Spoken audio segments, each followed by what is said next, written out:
Witajcie moi drodzy widzowie, kolejny update w Tron and Liberty i powiem wam szczerze, fajne zmiany znowu przychodzą do nas. Z takich ważniejszych na pewno zmian, no to pamiętajcie, że kończy się Karnet, Battle Pass, więc będziemy mieć oczywiście nowe rewardy, za kolejne lucenty będzie trzeba sobie wydać, ale Karnet osobiście i Leveling Lock się bardzo opłaca kupować, więc warto. Z takich ważniejszych rzeczy wiadomo będą znowu nowe outfity, morfy, amitoi. No będzie tego na pewno sporo. Z najważniejszych rzeczy field bossy, czyli bossy worldowe.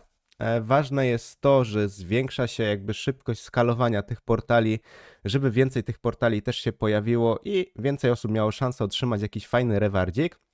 Ale jest bardzo jedna ważna rzecz odnośnie bossów.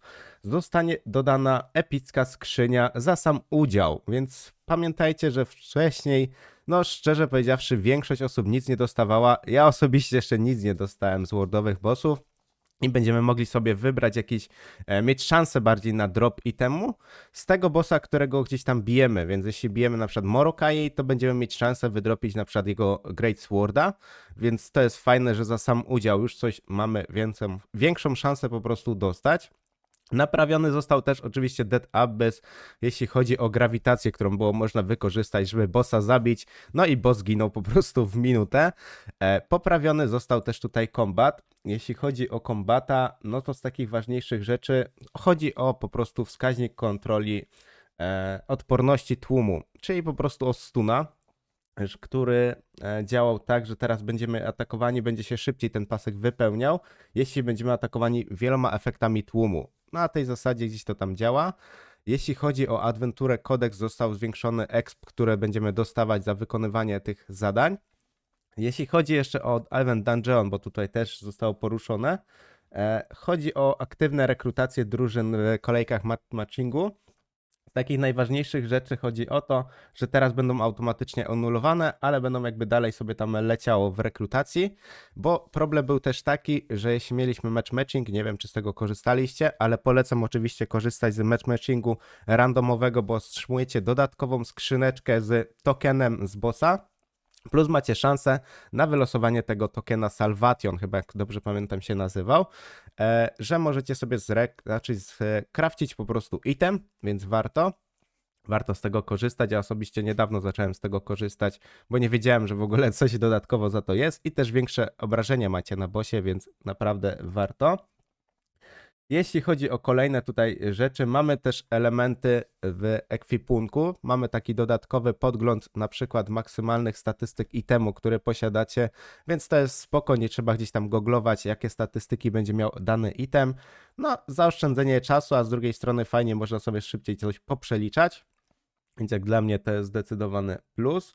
Teraz jeśli chodzi o gildię, też mamy zmianę. Okno gildii wyświetla teraz ogólne punkty gildii, a także liczbę punktów aktywności gildii, punktów aktywności poszczególnych członków gildii, którzy się do niej przyczyniają. No, taka powiedzmy pierdółka, ale zawsze to coś. Jeśli chodzi o zadanie z rozdziału 6, przywracania serca, inspekcja serca golema teraz prawidłowo wyświetla drugą etykietę.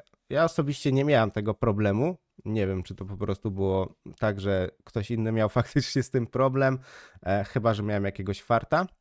Mamy teraz też możliwość krawcenia itemów, czy mamy możliwość recept już do wykorzystania u naszego właśnie rzemieślnika i to są dla przedmiotu właśnie królowej Belandir i Tevent.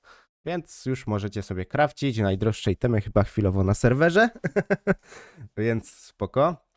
Ogólnie też jest dużo zmian w czacie, że tam jeśli sobie wyjdziecie z gildii, to ten czat gdzieś tam się zostaje, nie przesuwa. Ja osobiście gdzieś tego nie praktykowałem, więc nie wiem na jakiej dokładnie zasadzie tam były jakieś problemy z tym.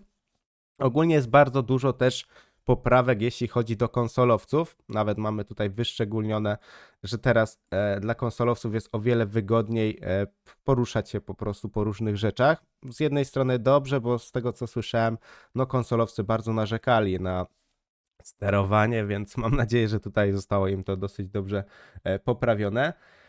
Co jeszcze z takich na pewno ważniejszych rzeczy? Mamy jeszcze omówienie, jeśli chodzi o arcybossy. I tutaj jest naprawiony rzadki problem, który powodował awarię podczas wydarzenia. Czyli wydaje mi się, że po prostu gdzieś tam crashowało. I teraz ogólnie mamy też, jeśli ukończymy ostatnie poziomy tych wydarzeń, powinniśmy dostawać osobno rewardy. No to też spoko, no bo każdy reward zawsze się przyda. Czasem ktoś ma większe szczęście, ktoś ma mniejsze. Do pasków jeszcze zostało życia dodanych tarczy, które sobie gdzieś tam narzucicie i macie teraz widoczne, ile tej tarczy pozostało, jeśli chodzi o ilość chyba obrażeń, więc zawsze to takie, powiedziałbym, ulepszenie, więc warto też, mamy tutaj właśnie to wypisane. No i zostało też zwiększone celowanie, czyli nieznacznie ten rozmiar wskaźnika celowania został po prostu w interfejsie użytkownika zwiększony. To jest dobre, bo jeśli nie zostało to zwiększone jakoś mega dużo, żeby nam nie przeszkadzało, no to jak dla mnie spoko. Te targetowanie mobów jest niestety, no dużo osób gdzieś nie podchodzi to. Mi osobiście, no też szkoda, że nie przeskakuje, jak bijemy moba, to nie przeskakuje na kolejnego. No ale nie można mieć też wszystkiego.